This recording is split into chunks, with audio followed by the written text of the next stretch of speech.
Le premier slide, Pimp My App, qui est le nom du workshop. Et voilà, l'idée, c'était un peu de présenter un petit peu les différentes façons de mettre un peu d'animation, de piment et de vie dans nos applications. Hop, c'était ça le sommaire? Ouais, c'était ça. Du coup, ça fait suite en fait à une demande d'un client, Century 21 pour pas le nommer, qui sur notre application mobile qu'on leur développe, on a fait une nouvelle, une petite refonte UX. En fait, ils ont trouvé ça très joli, mais ils se sont dit ça manque un peu d'animation, ça manque un peu de vie. On aimerait avoir à certaines étapes des workflows users des petits feedbacks pour dire voilà, ça a été enregistré. Parce que en fait il y a une partie qui est en offline, il y a une partie qui est online, donc c'était pas toujours très clair. Sachant qu'il y a plus de 3000 conseillers Century 21 qui utilisent l'application, qu'ils n'ont pas le temps de former tout le monde, donc il faut une application un peu didactique, un petit peu auto explicite quoi. Donc voilà, donc ils nous ont demandé de mettre des petites animations. Du coup, j'ai regardé un petit peu les animations, ce qu'on pouvait faire avec Angular. Et voilà, et du coup, ça a donné l'idée de faire ce workshop parce que le pôle design avec Estelle et Magali travaille aussi sur tout ce qui était un petit peu animation, CSS et plus récemment Lottie. Du coup, on a fait un workshop en duo pour le plus grand malheur de Cyril qui a du mal à synchroniser tout ça. Donc on est en duo, en distance, et on va vous présenter un peu tout ça. Donc du coup, on va s'organiser comme ce sommaire-là. Donc un petit rappel sur les animations SCSS, en fait, c'est la base, c'est ce qu'on a déjà dans nos applications pour animer un petit peu les pages. Il y a une nouvelle façon de faire. Alors je ne sais pas depuis quand ça existe, Magali, tu sais? Je dirais bien 2017, mais je ne voudrais pas dire de bêtises. 2017, ah ouais, donc c'est pas si récent que ça. Enfin, pour moi, je découvre, donc. Mais voilà, il y a les animations Lottie, une façon de faire des animations assez simples et efficaces pour les sites web. Et puis les animations Angular qu'on verra, que je vous présenterai. Donc les parties 2 et 3 sont plus Magali et je prendrai la 4e. Et voilà, après on aura une petite session de questions-réponses. Je ne sais pas si tu veux ajouter quelque chose, Magali, ou je te passe le. Ouais, tu peux passer, de toute façon, c'est toi qui enchaîne. À toi. Hop. Introduction, d'accord. Ah oui, voilà, oui, bon, d'accord, j'ai parlé, mais j'ai pas parlé sur les slides. Du coup, voilà, c'est ce qu'on disait un petit peu, le constat du client, il avait trouvé que notre application était jolie, mais elle était un peu triste. Donc voilà, on voulait un peu égayer tout ça. Donc pour en revenir aux avantages, pourquoi on ajoute des animations dans nos applications, c'est surtout pour. Alors, c'est pas vraiment pour faire de la paillette, en fait. Il y a vraiment un sens derrière. C'est pour attirer l'attention de l'utilisateur, donner du sens à sa navigation, le guider via des aides visuelles et des retours visuels sur ses actions. C'est assez important, en fait, d'avoir qu'à chaque fois qu'on ait une action sur l'interface, on ait un retour visuel de ce qui se passe, de bien avoir un feedback sur l'IHM pour montrer qu'on a compris l'action et qu'on est en train de la traiter. Surtout s'il y a des actions qui peuvent prendre un peu de temps. Et puis ça amène aussi une touche de professionnalisme sur nos applications. Voilà. Des inconvénients, c'est le risque en fait, c'est de mettre des animations un peu partout et se retrouver à avoir une application qui perd son sens si on a mis des animations rien que pour mettre des animations. Je ne sais pas si tu voulais dire quelque chose sur ce slide, Magali. Le but de rajouter des animations, c'est pas que ça devienne distrayant parce qu'il y en a trop ou que ça bouge dans tous les sens, etc. C'est vraiment de rendre le côté interactif et d'apporter de l'aide à l'utilisateur dans son parcours. Comme du coup, on peut le voir sur le GIF qui montre le petit personnage qui suit le parcours de l'utilisateur dans la connexion et voilà, qui cache les yeux quand le mot de passe est caché et qui les ouvre quand on clique sur le bouton voir le mot de passe. Et donc ça permet de guider l'utilisateur, de rajouter un côté interactif et compréhensible, quoi. Bah oui. c'est clair. Ok, voilà. Ah, ben là, du coup, c'est à toi. Donc, tu me diras suivant parce que c'est moi qui passe les slides. Ouais, bah, du coup, là, tu peux les passer. Donc, du coup, dans un premier temps, faire un bilan de ce qu'est une animation, donc de ce qu'est le concept de l'animation. Donc, c'est de passer d'un état A à un état B de manière fluide. Et tout ça en appliquant des changements de propriétés CSS. Donc, que ce soit au niveau du transform, de la couleur, du background, de la size, ou tout ça. Il faut savoir que toutes les propriétés ne sont pas animales, mais une grande majorité l'est. Et donc, pour l'animation, il existe deux manières d'animer en CSS. Donc, il y a les animations et les transitions. Tu peux passer au slide suivant. Donc, les transitions, c'est ce qui sont utilisés le plus couramment chez 4SH et ça permet vraiment de passer, là pour le coup, d'un état A à un état B sans avoir différentes interactions entre deux. Et donc, ça nécessite une action de déclenchement, donc du JS ou du TypeScript ou quoi que ce soit. Et c'est quand même la méthode la plus simple, puisqu'il n'y a que 4 propriétés pour l'animer. Donc, il y a le nom, la durée, l'accélération et le délai. Voilà. Donc, ça se présente sous trois fichiers. Donc, le HTML qui reçoit, là par exemple, le clic, la classe qui va permettre l'action de déclenchement, avec le TypeScript qui est à côté.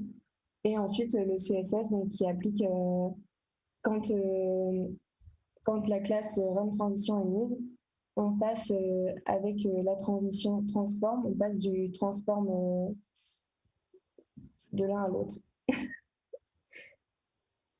C'est quelque chose là? Ouais, là c'est bon. Très belle transition. Et donc voilà, donc ça se passe en trois fichiers avec voilà, une action de déclenchement pour la transition. Mais c'est un code CSS qui est assez rapide. Donc là, ce code-là, ça donne l'écran suivant. Donc voilà, c'est juste un carré qui a cette position et qui slide à l'autre. Voilà. Tu peux passer à l'écran suivant. Et donc ça, c'est ce que donnerait une transition dans une application un peu plus... voilà, un contexte, avec un contexte, quoi. Voilà. Et donc, les animations, elles, contrairement aux transitions, elles sont un peu plus complexes parce qu'il s'agit du coup de séries de mouvements que du coup on applique avec des keyframes. Donc, on peut appliquer à différentes durées de l'animation en fait. Donc là, par exemple, le carré de l'image du GIF, là, on voit qu'il bouge dans tous les sens parce que au pourcentage 0, on l'a fait bouger à une position, pourcentage 10 à une autre, etc. Donc ça va de 0 à 100 où on peut faire from to en raccourci. Il y a 8 propriétés qui sont possibles pour l'animer, donc ça donne aussi plus de possibilités. Et l'animation, elle peut être faite avec une action de déclenchement, donc en rajoutant une classe en JS comme on a vu au-dessus, ou alors une animation en boucle, ce qui nécessite du coup aucun JS et aucune classe à rajouter sur le HTML, ce qu'on peut voir du coup dans le slide suivant. Donc là, on voit que la div en HTML, on peut mettre juste une div et après dessus l'animer. Donc là, on a une div qui représente un rond blanc et donc qui a une position de base. Et après, du coup, on met la propriété animation qui lance l'animation Square Pass pendant 2 secondes et à l'infini. Et donc là, on voit que dans l'animation Square Pass, on a changé la position à chaque fois du rond, donc au pourcentage 0, 25, 50 et 75. Et après, le 0 et le 100 reviennent à la même position, donc ils sont sur la même ligne. Et donc, ça donne l'animation suivante. Voilà.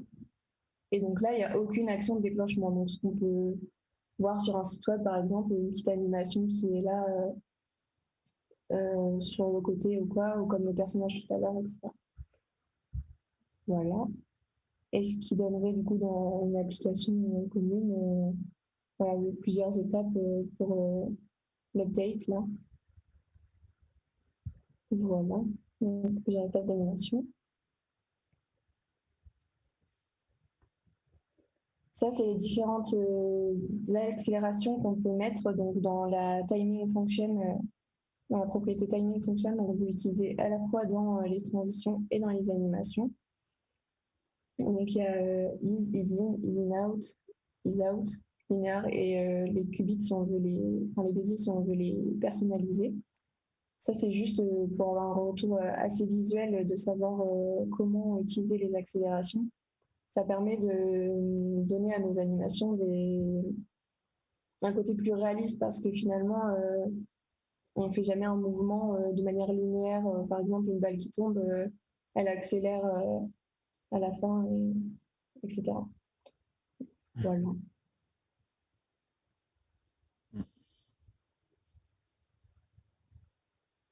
Donc ça, c'était un bref rappel des animations.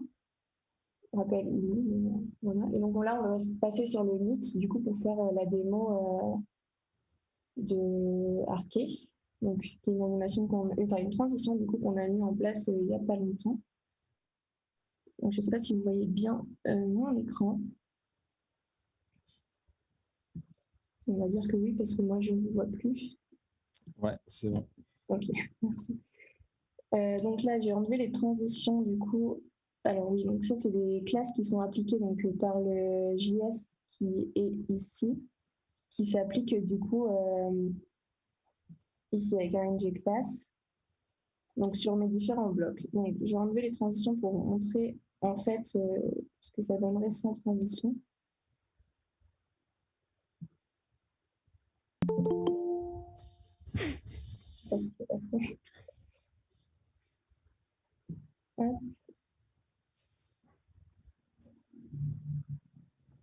Donc là en fait ce qu'on veut c'est que ces deux blocs, quand on clique sur le détail, il y a un détail qui apparaît. Donc c'est une transition, il se passe ça. On ne comprend pas forcément d'où vient le détail et ce qui fait passer en clair, alors que du coup, si on rajoute les transitions, donc là c'est vraiment une transition que j'applique entre ces deux classes-là, donc qui sont déclenchées avec le JS. Bon là je l'applique sur all, ce qui est en fait une mauvaise pratique. C'est mieux de l'appliquer sur juste la propriété qu'on veut modifier, donc là ce serait transform, ce qui permet de dépenser moins d'énergie. Et donc là, is out en sortie, ça veut dire qu'il décélère à la sortie. Et celui-là, il accélère à l'entrée. Et qui dure 500 millisecondes, du coup. Et donc là, c'est vraiment un petit bout de code CSS qui est assez rapide et donc qui permet voilà, après de faire une transition entre les deux slides. Et là, l'utilisateur comprend mieux ce qui se passe devant lui, comment les blocs ont changé de place, et ça donne en fait un environnement un peu 3D à l'interface qui permet de voir vraiment où vont les blocs et ce qui s'est passé. Et donc maintenant, je vais vous présenter du coup l'outil animation qui a été créé par Airbnb du coup, et donc qui permet de faire des animations complexes mais de manière simple.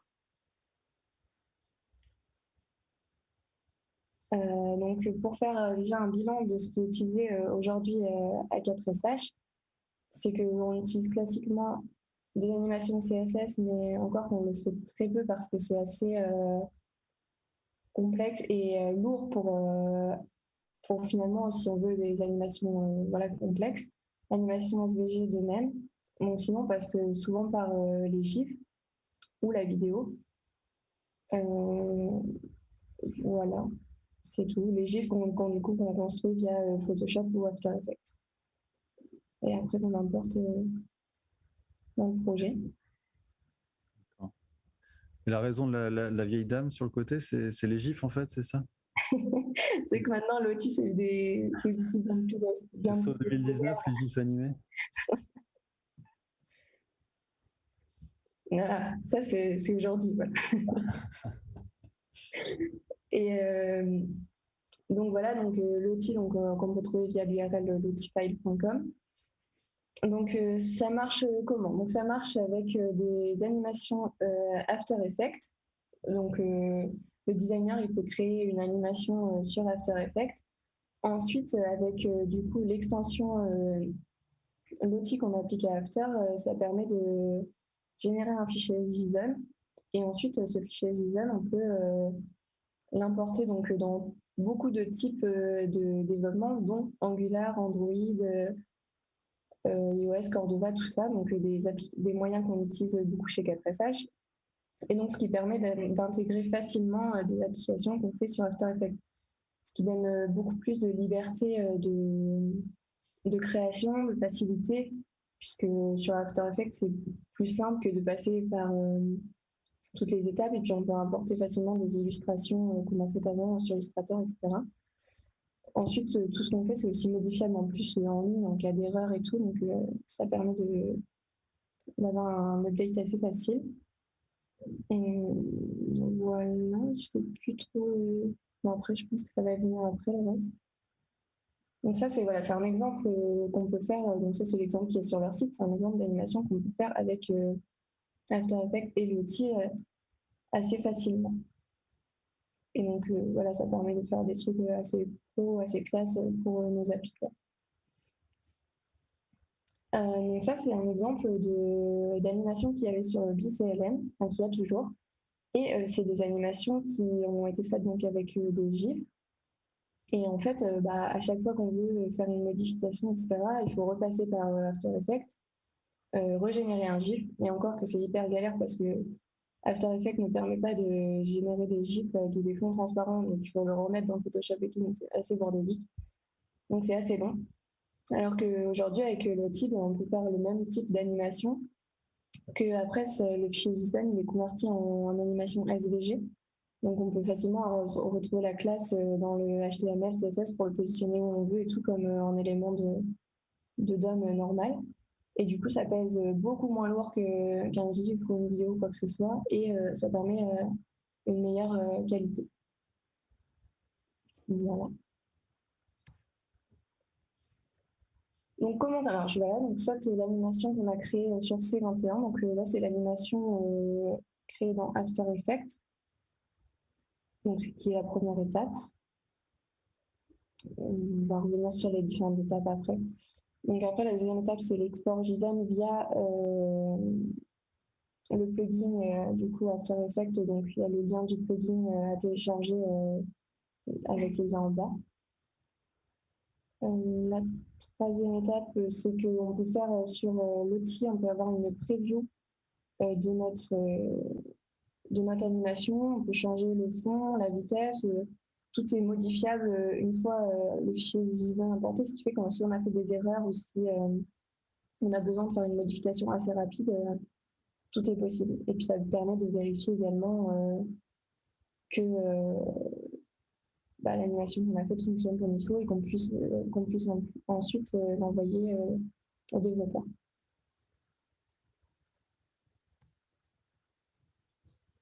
Voilà, et après du coup côté développement, une fois qu'on a récupéré le fichier JSON qui a été fourni par le designer avec l'animation Lottie, les tâches qu'il y a à faire, c'est d'installer la petite librairie qui s'appelle Lottie Web via NPM ou via un CDN disponible. Via un CDN Tu m'entends là, j'ai un retour. Houston. Ok. Et du coup, après, il suffit juste de charger l'animation dans un élément du DOM qu'on a identifié, donc soit par un get element by ID, lui dire le type de renderer qu'on veut, si c'est SVG ou Canva. Bon, nous, on utilise SVG. Est-ce que c'est une boucle? Est-ce que ça démarre dès que c'est chargé? Et le chemin du JSON qui a été fourni précédemment. Donc, c'est assez simple à intégrer. Et on va vous faire une démonstration en fait de ce qu'on a mis en place pour Century 21 pour le splash screen du login. Ouais. Donc, du coup, on peut repasser sur le Unit.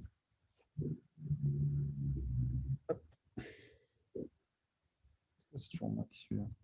Voilà. Donc ça, c'est l'animation After Effects qui a été créée. Et donc en fait, ce qu'on peut voir d'ailleurs, c'est que ça fonctionne un peu comme les animations CSS, mais c'est juste que c'est plus facile. Donc là, c'est les clés d'image, donc on pourrait retrouver en fait les 0%, 10%, 20%, etc. avec ce qui se passe. Et donc ensuite, donc là, j'ai déjà installé l'extension, du coup, l'extension d'outil. Donc il me suffit juste, une fois que l'animation est créée, d'aller dans Fenêtre Extension, l'outil Files. Et après, donc, je choisis la composition que je veux exporter en JSON. Et ici, je peux avoir la preview, encore une fois, si besoin. Donc, il se retrouve ici. Donc voilà, après, je fais l'exportation comme ça. Ça me fait l'export. Et puis voilà, donc là, je peux l'enregistrer du coup après sur mon ordi. Je peux encore aussi ici modifier, si j'ai besoin, le background au besoin. Et après, je peux la tester, etc. Donc, une fois que j'ai enregistré le fichier JSON sur mon poste, du coup, j'ai plus qu'à l'envoyer à Mathias. Et c'est ce qui va se passer de suite. Alors du coup, je vais caster mon écran. Hop. Donc du coup, on vous a montré dans les slides. C'est bon, vous avez mon écran là? Ouais. Ouais. Du coup, là, ce que ça rend une fois intégré. Donc je vais rafraîchir parce qu'en fait, c'est un splash screen. Donc on a la petite animation et après l'apparition de la page de login. En fait, on avait mis splash screen parce que normalement, Cordova permet d'intégrer directement une animation Lottie en splash screen aussi. Donc, c'était assez sympa d'avoir ce splash screen qui arrivait au moment du chargement de l'application et avec un fondu directement sur la page de login qui arrive derrière le splash screen Cordova. Mais on peut aussi l'intégrer directement en page HTML comme ça. C'est ce que j'ai fait parce qu'en fait, le problème du plugin splash screen Lottie, c'est qu'il monte un peu trop les requirements en termes de version d'iOS et d'Android.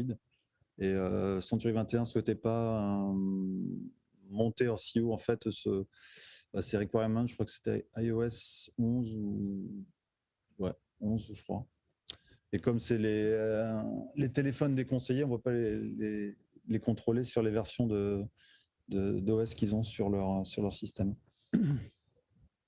Rapidement, si je montre le code, c'est exactement ce qu'il y avait dans le slide. Donc si je regarde dans ma page login.html, j'ai juste ici une div qui a un ID qui va être le réceptacle de l'animation.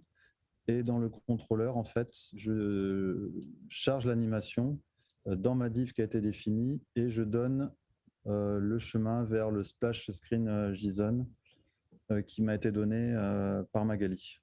Et si on regarde le splash screen JSON, en fait, c'est juste du JSON.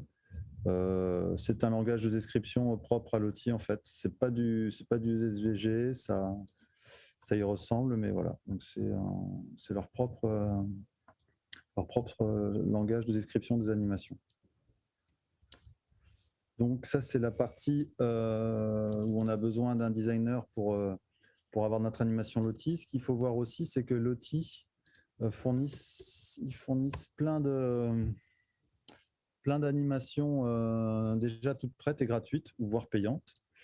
Donc par exemple, si j'ai besoin d'une animation de succès parce que j'ai envie d'avoir une petite animation à la fin de d'une action, hop, je peux aller venir choisir dans toute une tas de librairies. Il y en a 29 pages, donc je ne vais pas toutes les faire, mais voilà, donc je peux essayer d'en trouver une. Et ce qui est aussi très très bien fait, c'est que si j'en choisis une qui me plaît bien, donc celle-là, elle correspond bien à ce que je voudrais. Par contre, c'est pas du tout la couleur de Century 21. En fait, on peut venir et éditer les couleurs de la layer, des layers, de là ou des. Là, il y en a qu'une.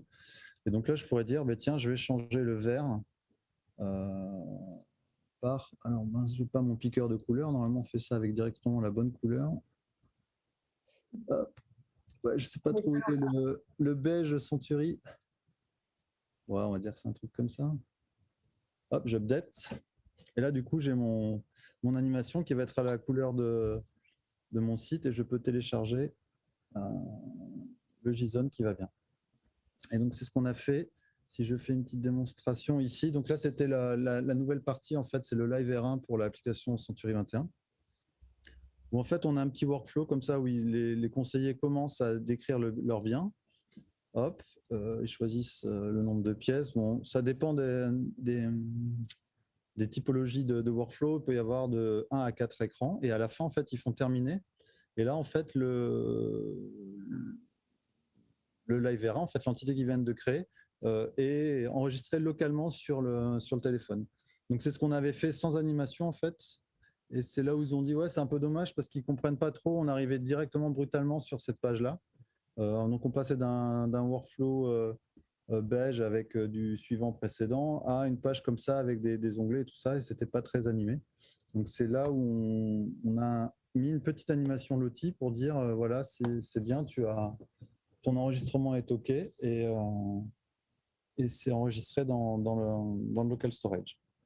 Donc là, c'est pareil, hein, c'est une animation Lottie qu'on a prise, enfin que j'ai prise dans la bibliothèque d'animation gratuite. Je l'ai mise aux couleurs de Century 21 et j'ai pris le JSON et je l'ai mis dans une div et paf.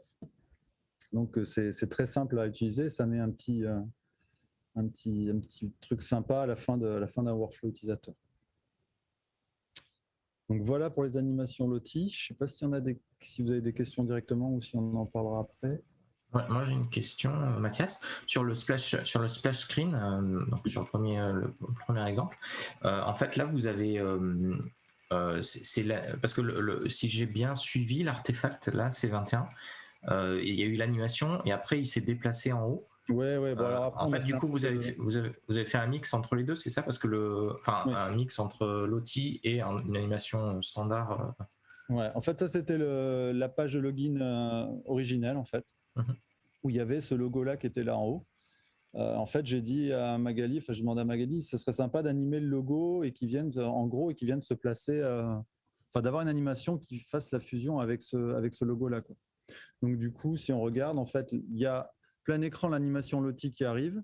Et après, on la déplace pour venir la mettre ici. Et en fait, en dessous, du coup, on la cache après et c'est l'animation qui vient. C'est l'image qui vient s'afficher derrière, en fait. Mais ouais, c'est avec de l'animation, du coup, des transitions CSS qu'on a. Il y a une transition CSS. Ouais. Donc c'est un mix. Parce que je comprenais pas. Parce que du coup, je comprenais pas comment spatialement vous arriviez à le faire dans After Effects, mais c'est pas du tout. Spatialement, le After Effects il est juste sur le C20. Il est juste sur le C21, c'est tout. Ouais, c'est ça. En fait, c'est que l'animation finale, c'est cette image-là, et après on le déplace l'animation là où est l'image. Et ça fait un fondu.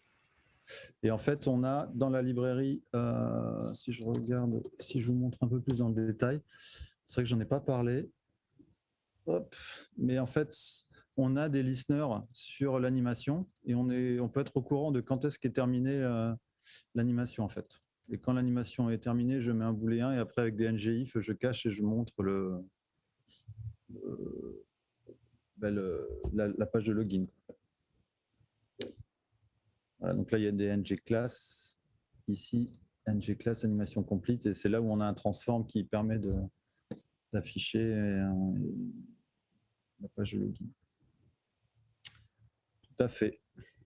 Je n'avais pas parlé. Oui, là, bon, c'est un petit tricks. Donc voilà. Et on peut revenir sur les slides. Ouais, attends, j'ai une question dans la salle là.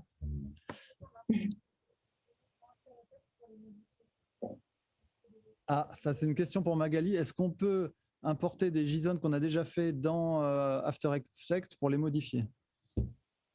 C'est quoi ta source en fait de modification dans After Effects? C'est le JSON justement ou c'est un autre fichier source? Non, dans After Effects, là j'ai créé le truc de A à Z. Après, on ne peut pas modifier des JSON, il faut qu'on modifie des fichiers After Effects du coup. D'accord. Donc c'est After Effects la source et on ne peut pas modifier. C'est vrai que c'est dommage. Et du coup, il n'y a pas de variabilisation de trucs parce que là, les layers, typiquement, tu pouvais les couleurs des layers, elles étaient variabilisées. Ouais, et ça, si on peut modifier après les JSON, par contre, via l'outil, on peut le paramétrer pour pouvoir modifier ce qu'on veut sur nos propres animations. D'accord. En fait, là, quand il allait modifier des choses, là c'était dans le JSON finalement. Ça allait faire un impact dans le JSON ou c'était en dehors du JSON finalement? Ouais, c'est dans le JSON. Ouais. D'accord. Tu peux changer la vitesse de l'animation, tu peux changer le background, mais à chaque fois ça te rechange le JSON pour retélécharger le JSON. Mais après, on peut pas le faire à la volée, quoi. Après, il y a la possibilité d'avoir accès directement à des JSON en ligne, en fait. Tu n'es pas obligé de le mettre en local dans ton... Et aussi, du coup, les JSON, enfin, les lotis qui sont dans la marketplace, eux, ils peuvent être téléchargés au format qu'on souhaite si on veut les modifier aussi directement dans After Effects. Et même dans le plugin After Effects Lottie, on retrouve les lotis qui sont gratuits et on peut directement les cliquer dessus pour les modifier aussi. Ah oui, là j'ai un download AEP, c'est la source After Effects, j'imagine. Ouais. Voilà. Donc là, voilà, c'est les parties gratuites et après, effectivement, il y a un marketplace avec des choses plus évoluées qui peuvent être soit gratuites, soit payantes. C'est Discover, Marketplace. Hop. Voilà, il y a pas mal de choses. Voilà pour les animations CSS et Lottie. Donc passons aux animations Angular.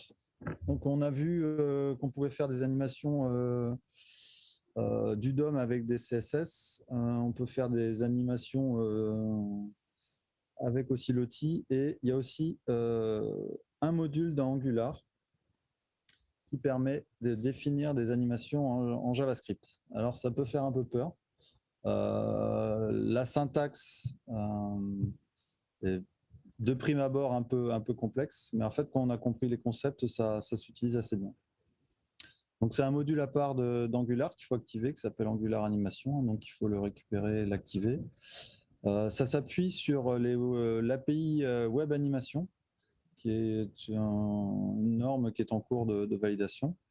Il y a la possibilité de faire des fallbacks en CSS keyframe et il y a aussi des...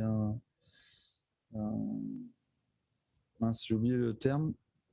Fred, s'il te plaît, des polyfills pour les navigateurs qui ne supportent pas les web animations. Donc, c'est ce que j'ai dit. En fait, ça fournit un langage de description des animations qui est propre à Angular. Et ça se définit au niveau de nos composants, en fait. Donc, on voit là dans le petit bout de code que j'ai mis le add component. Ça va être lorsqu'on va définir notre composant, on va pouvoir aussi lui définir des animations dans ce tag composant.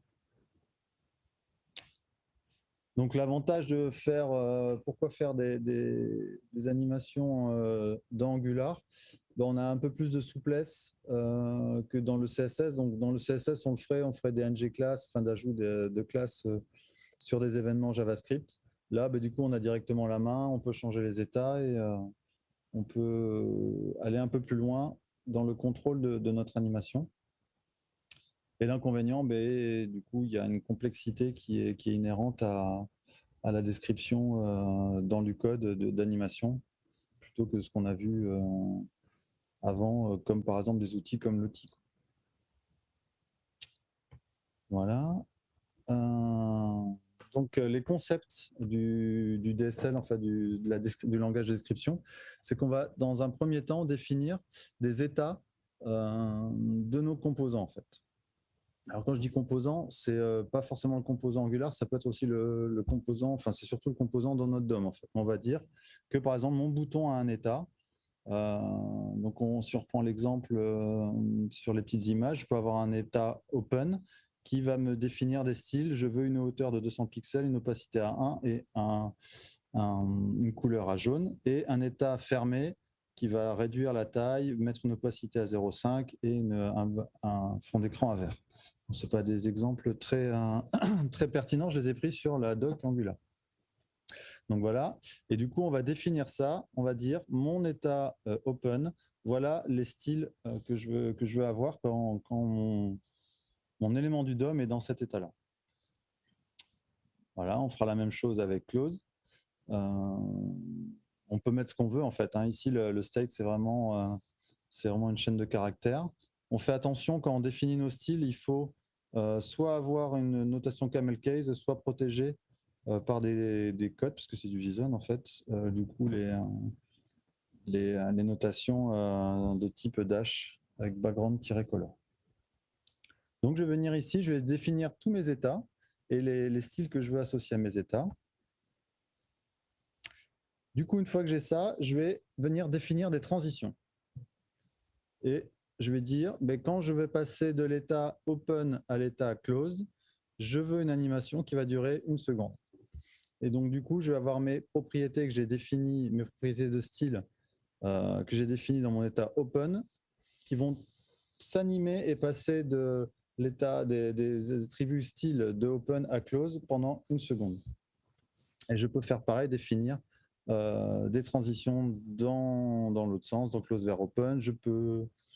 On va voir plus loin en fait sur le slide d'après les différentes façons de définir les transitions. Et Angular définit en fait des états par défaut. Donc là, au lieu d'avoir open et close qui sont des états que moi j'ai définis, je peux aussi utiliser void. Là, ça veut dire que mon élément n'est pas encore attaché au DOM. En fait, le composant a été instancié mais pas attaché au DOM. J'ai l'état 2.enter qui est juste après le ng on init et l'état 2.leave, c'est quand le composant va être détruit. Et j'ai le wildcard étoile qui peut dire n'importe quel état. En fait, je pourrais dire que quand je passe de n'importe quel état, donc étoile vers closed, je veux faire aussi une animation. Donc voilà un petit peu des exemples de description de transition. Donc on peut dire de on vers off, on peut dire de on vers off et réciproquement, donc ça va être avec cette double flèche comme ça. On peut dire, on peut faire des listes comme ça de transition aussi, de on vers off et de off vers void, donc suppression. Je peux dire aussi void, donc c'est quand il vient juste d'être instancié à un état quelconque autre, je veux aussi une animation. Donc là, c'est n'importe quel changement d'état, je veux aussi qu'il soit animé. Et aussi, on peut mettre une fonction TypeScript, enfin une fonction JavaScript ou TypeScript, où on va venir mettre du code pour analyser en fait l'état de départ et l'état actuel. Donc voilà comment on va venir définir nos animations sur les transitions. Donc on a vu en fait là, je définis en fait une transition et après ce que je veux derrière, c'est définir une animation lors de cette transition-là. Donc pour ce faire, on va utiliser la méthode animate. Donc tout ça, c'est des fonctions qui sont définies dans le framework, dans le module Angular Animate, Angular Animation. Donc voilà, donc là on va dire que je veux faire une animation, donc ça ressemble un petit peu aux animations CSS en fait, c'est assez proche. Donc je vais mettre une string qui va définir le timing de ce que je veux, en définissant en premier la durée, en suivant le délai en fait avant l'exécution, et après l'accélération, en fait j'ai appelé ça l'accélération, mais c'est les is in, is out, ce qu'on a vu en fait, les fonctions d'application de l'animation. Donc seule la durée est obligatoire, le délai et le easing sont optionnels. Donc voilà des exemples de définition d'animation. Donc 500, par défaut, c'est la milliseconde l'unité par défaut, donc je peux mettre 500 tout court, je peux mettre 1 seconde avec 100 millisecondes de délai et avec une fonction d'accélération is out, ou des fonctions plus compliquées de QBX Bézier en définissant des choses comme ça, un peu complexes. Il y a des sites qui permettent en fait de définir. Oui, c'est bon, je partage mon écran. Mais du coup, j'ai cliqué, non, c'est les slides. En fait, il y a des sites qui permettent de définir des fonctions comme ça cubiques d'animation et d'avoir un rendu visuel de ce qu'on veut avoir. J'ai mis le lien en dessous ici.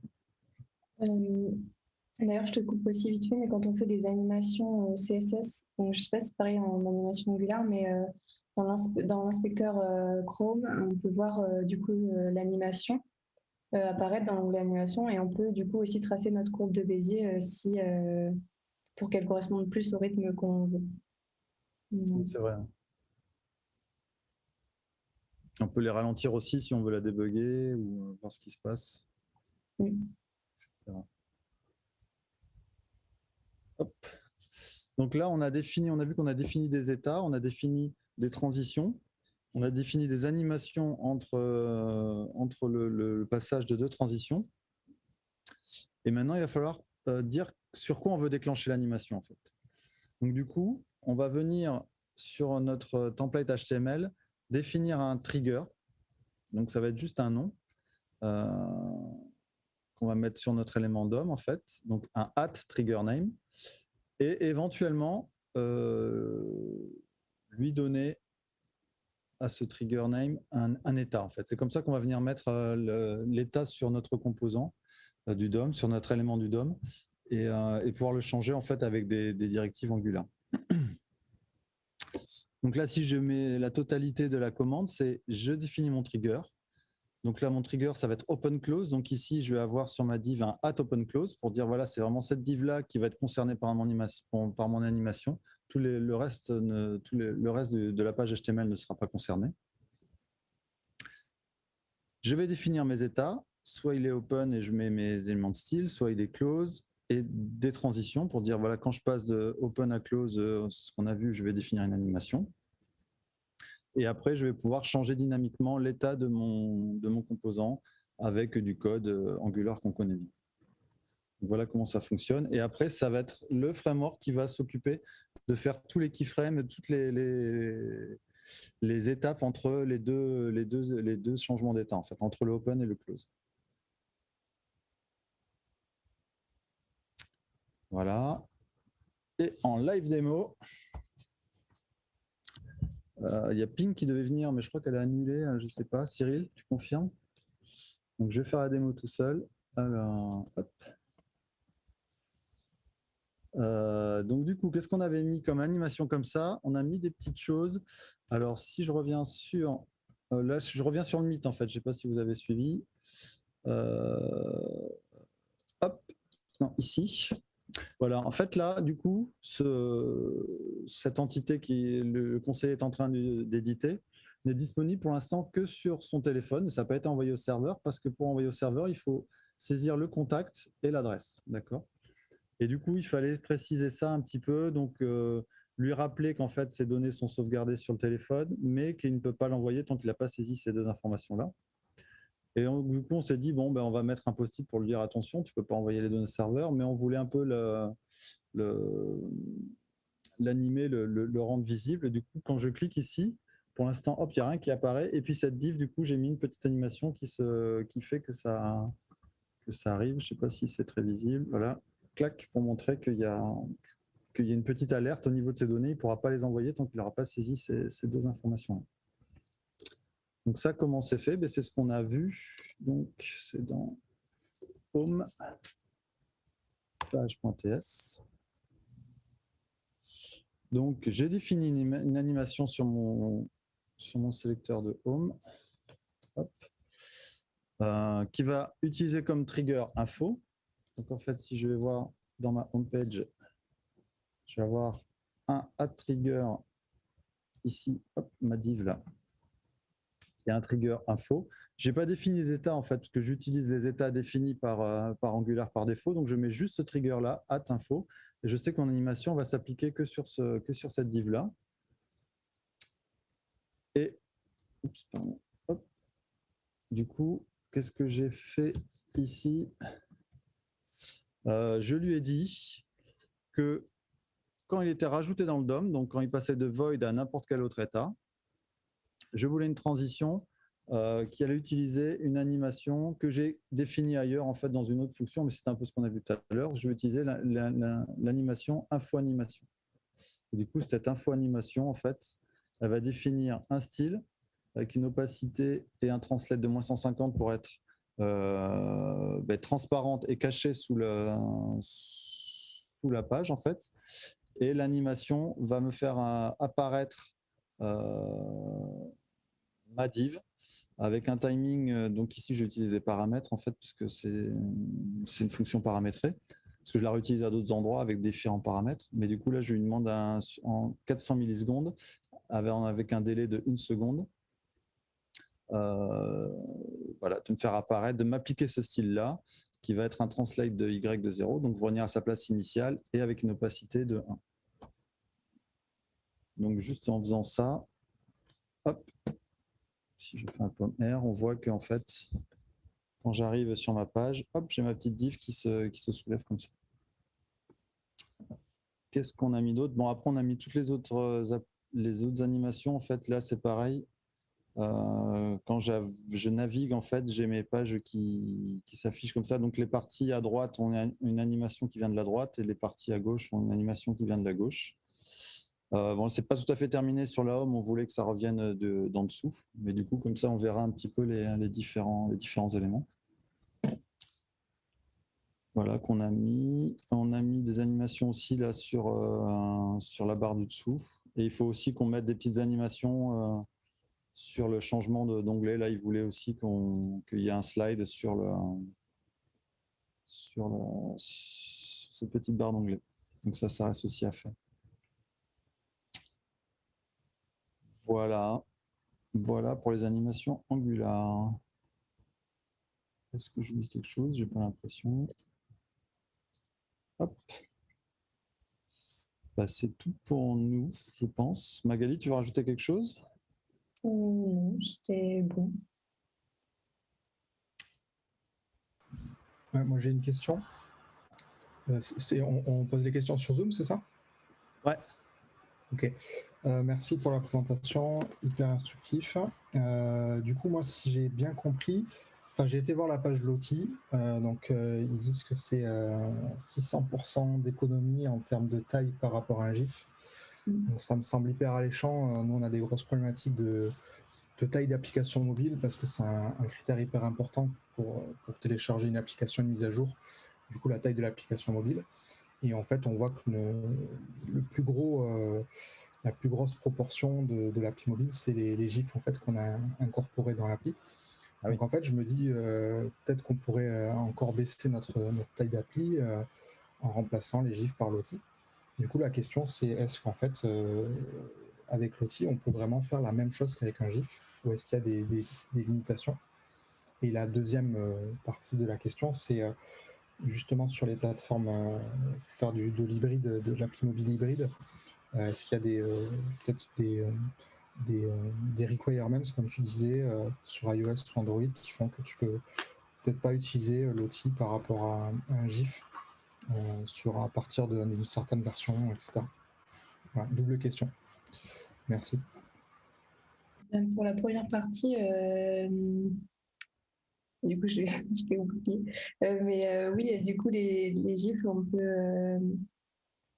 tu peux aussi les convertir, parce qu'en fait, je voulais dire ça. Tu peux convertir tes GIFs par After Effects directement, donc ce qui te perdra, tu ne seras pas obligé de les refaire déjà. Et tu pourras directement les retransformer en fichier JSON, donc ça, ce sera un gain de temps pour vous. Et si tu disais s'il y avait des problématiques à l'outil par rapport au GIF, pour l'instant, j'en connais pas. Mais ouais. En fait, si Robin a ses sources de ses GIFs en After Effects, il peut directement, avec le plugin Lottie, les exporter en JSON, en fait, je pense, sans rien avoir à retoucher, en fait. C'est ça. Mais même directement via... Il n'y a pas de limite, il n'y a pas de différence. En fait, c'est juste un format de sortie qui diffère, mais en termes de support d'animation, c'est les mêmes choses, en fait, je pense. Mais je me demande même si on ne peut pas directement le faire sur l'outil, parce qu'il y a... Je sais qu'on peut l'exporter en GIF ou en JSON, donc on peut peut-être importer des GIFs directement sur l'outil. Je ne suis pas sûr, ça va être des bitmaps, les GIFs. Voilà, et en termes de support, nous, en fait, c'est assez récent l'intégration, donc on n'a pas trop de retours, mais enfin, ils ont l'air de dire avec l'outil web, là, avec les polyfills et voilà, et donc du coup, qu'ils supportent pas mal de navigateurs, en fait. Là, quand j'ai dit qu'il y avait des limitations sur les versions d'OS, c'était vraiment le plugin qui mettait une animation Lottie, mais en splash screen, en fait, d'une application Cordova. Mais ce n'était pas vraiment des contraintes sur les navigateurs en eux-mêmes. Et par rapport à la question du poids, parce que c'est un élément crucial, comme disait Mathieu, Vous l'avez vérifié, cette histoire de différence de poids? C'est-à-dire quand on génère une même chose entre le GIF et puis le loti, il y a vraiment cet écart de poids des assets. Et il y a aussi une question autour de la librairie en elle-même, parce que là, on doit charger une librairie loti, si je comprends bien. Donc, combien elle pèse, cette librairie-là? Donc, alors, attends, mais celui-là, en fait, il est peut-être un peu plus lourd. Sinon, pour Bicellum, j'ai pas fait le test de poids, mais en tout cas, sur le site Loti, ouais, effectivement, ils mettent une animation qu'ils ont, eux, exportée en GIF, en PNG et en Loti, ils mettent les différents poids dessus. Ouais, mais c'est un peu eux qui font leur promo, quoi. Enfin, je sais pas si en plus on peut l'exporter facilement avec After Effects, l'exporter en GIF et en Loti, on peut voir facilement c'est facilement vérifiable. La différence, parce que celui que tu montrais, je crois, Magali, pour Century 21, il me semble que le poids qui est indiqué, c'était 80K, un truc comme ça. 50 JSON, là. L'animation, la grosse animation du login, c'est 50 kg. 50K. Ouais. Mais en fait, si on regarde, je pense qu'il y a des bitmaps dedans, en fait. Donc, tout n'est pas SVG, en fait. Voilà, on a des images en base 64, parce que tu dois pouvoir faire aussi full vectoriel, et je pense que du coup, ça doit être un peu moins gros. De se mettre dedans, parce que du coup, si on se retrouve avec des images en base 64, là, elles sont beaucoup moins. C'est moins performant que de les avoir dans un GIF qui est en binaire, quoi. Ouais, ça c'est parce que c'est dans mon animation After Effects que j'ai utilisé directement. Ouais, mais là c'est juste le C en fait, le C et l'écriture, enfin, ou le rond en fait. Ça peut être quand même plus rentable qu'un GIF qui lui va avoir son binaire pour chaque framerate en fait. Pour chaque. Enfin, faudrait voir, faut faire l'expérience. Faut regarder. Et le poids de la librairie en elle-même, vous avez regardé combien elle pèse? Non, ça je sais pas. 256 kg. 256 kg octets. La lib compressée? La lib, et en gzip, elle passe à 64. D'accord. Donc il faut voir le nombre d'animations qu'on met pour voir le gain que ça peut représenter en termes de poids, quoi. Yes. Vous aviez regardé la consommation CPU des animations, notamment des animations qui tournent en boucle, parce qu'on avait eu un bug sur une fameuse conférence bordelaise, sur le site d'une fameuse conférence bordelaise, en fait, où on avait un designer qui avait mis une animation comme ça infinie et qui faisait que dès que tu arrivais sur le site, tu avais 100% de ton CPU qui tournait pendant tout le temps de ta navigation. Et du coup, je me demande, enfin, je sais pas si vous avez regardé ce genre de choses, et notamment sur les animations infinies, parce que ça peut avoir des impacts. Ouais, non, nous on n'a pas d'animation infinie, et c'est vrai que je pense pas que ce soit très bonne practice d'avoir ça, quoi. C'est sûr que ça prend un peu de CPU. Est-ce que techniquement, derrière, vous savez comment ça fonctionne? Est-ce qu'ils utilisent techniquement des techniques de CSS animation là, qui peuvent être optimisées par le navigateur, utilisant vraiment des accélérations de matériel, ou est-ce que c'est des choses qu'ils ont refait à la main? En fait, tu choisis quand tu définis dans ton navigateur, et tu peux choisir le mode de rendu, c'est soit du Canvas, soit du SVG. Et en fait, je pense qu'ils traduisent le JSON en instruction SVG, et du coup, c'est quand même assez c'est natif le SVG, parce que c'est transformation d'homme et tout ça, donc je pense que ça doit être assez optimisé quand même. Ok. Et après, j'avais une question moi aussi sur la partie animation Angular là, versus les animations CSS. Vous n'avez pas vraiment comparé, en fait, je l'ai raté le moment où vous compariez les choses. Dans quel cas tu vas utiliser une animation Angular plutôt qu'une animation CSS? Quand tu montrais le petit truc qui pop là en bas, j'avais l'impression que c'était assez proche de faire popper un cadre en bas, que c'était assez proche de ce qu'on pouvait faire aussi avec des animations CSS. Et donc je ne sais pas dans quel cas tu vas utiliser une animation Angular plutôt qu'une animation CSS.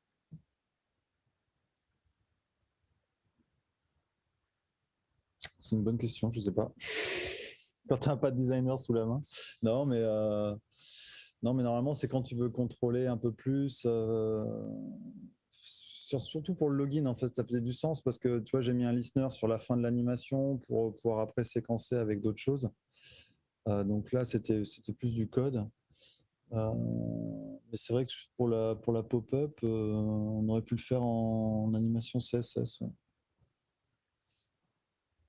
C'est peut-être plus pour des applications comme on faisait il y a 10 ans en Flash, il y a 20 ans en Flash, c'est-à-dire des trucs vraiment très vectoriels, peut-être limite des mini-jeux vidéo ou des trucs comme ça, où tu as peut-être plus besoin de programmatiquement déplacer les choses et moins figer les... Enfin, là, à chaque fois qu'on utilise des transitions CSS, c'est qu'on sait d'où partent les choses et où elles arrivent.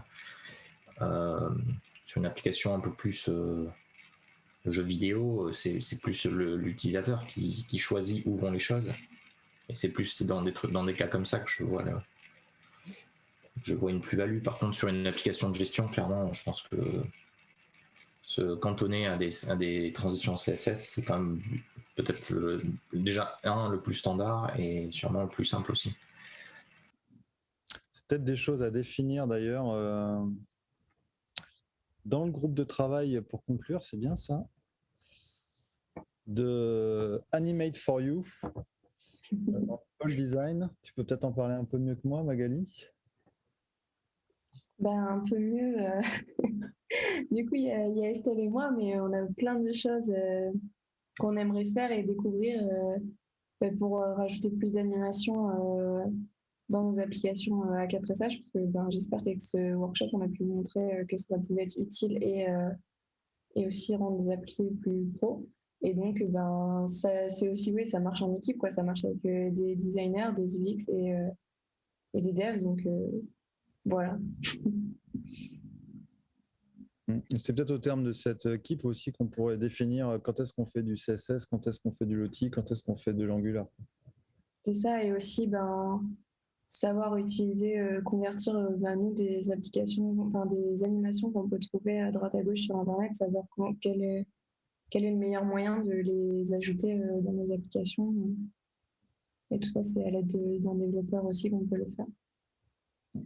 Et est-ce que le groupe de travail ne vise pas aussi à donner des idées de bonnes pratiques de quand utiliser des animations et quand ne pas le faire? C'est aussi pour ça qu'on a besoin des UX designers. Parce que ça me paraît être un point assez important, ça peut vite charger l'application, enfin il faut les utiliser à bon usage pour que ça apporte quelque chose sans que ce soit une contrainte après pour les utilisateurs. Je trouve que ça sera assez intéressant de couvrir aussi ce point-là. Ouais. Et aussi un objectif qu'on aimerait, c'est pouvoir faire après une petite lib des animations qu'on utilise couramment pour pouvoir facilement les réutiliser après. Pour ça, il faut qu'il y ait avec nous. Merci.